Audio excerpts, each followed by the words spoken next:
but the journey was interesting anyways, so let's share it. Last year, the intrusive thoughts finally won, and so I made it a New Year's resolution to read 1,000 books in a month. That's right, it's always been the American dream to become Megamind. You sure you're not just asphyxiated? No. Watch. Nerd, bookworm, anorak, Poindexter, Trekkie. You saw that coming, didn't you? Not even a little bit? Okay, it wasn't that bad, you just sound constipated now. And I was able to keep track of it all thanks to Goodreads. They have a reading challenge you can sign up for at the beginning of every year. But I didn't pledge to read 1,000 books for the challenge itself, because these reminders would be living in your head rent-free. So instead, I opted for one. Some healthy skeptics out there might ask, but why though? Just to see if I could do it? Are you a masochist? No. Are you intentionally trying to fry your own brain? These questions suck. So you read. Name the first 100 digits of the square root of pi without a calculator. Bruh. To be fair, this was when a lot of activity-based places were still closed or limited due to the pandemic. So a lot of people either took advantage of this time to level up or let themselves go. Now, I wasn't about to jump into this challenge without having some sort of reading habit prior to it. That's like diving into a volcano without dipping your toes into it first. You mean cold water, right?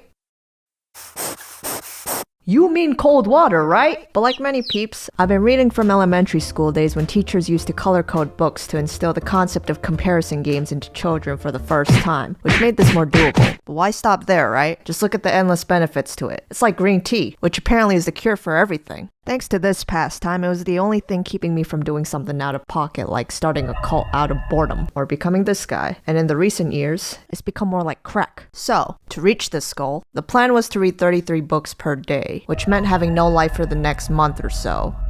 33 books. You really gone off the deep end. This is when we find the loophole and mix in shorter childhood books, and even audiobooks, which count by the way. No sir, I wasn't gonna be reading the average 200-page book for all 1,000 of them. No aneurysms today. The genres I plan to read are listed here. Might as well throw the whole damn library in there. Otherwise, if I was stumped about what to read next, I'd just go on Google recommendations, which was a fat mistake. Like what in the world? These Big Nuts, an unofficial joke book for Fortniters. How to be Black. Danny DeVito coloring book. Alright, but besides the last one, why? So I would head over to my nearest library, and as soon as I got cozy, the librarians would waltz over to tell me there was a 30-minute time limit for staying there. Why do you stop people from trying to get an edumacation? We are in a I don't get paid enough for this. Nancy. What? Lock me out. I'm going home. You like that? You like that?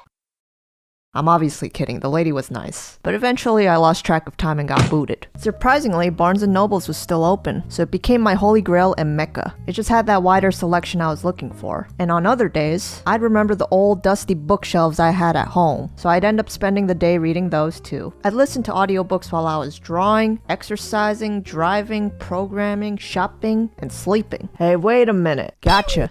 And when I had no access to books, boom, thank you technology. I'd be flipping through digital books from my light bright screen before I went to bed, and I'd repeat that over and over again until I reached my daily book count. I'll be honest, some days I just never wanted to touch a book ever again, but you gotta finish what you start. So I wanted to see this through to the end. I'm making reading books sound like it's an Indiana Jones mission, and before I knew it, it was over. So what did you learn? 1. I finally feel qualified enough to watch and understand Rick and Morty like the Reddit elites out there. 2. Did you know that if you dig your nose into enough books, you can eventually morph into Facebook? Hey, wait! Google says that's not true. Facebook.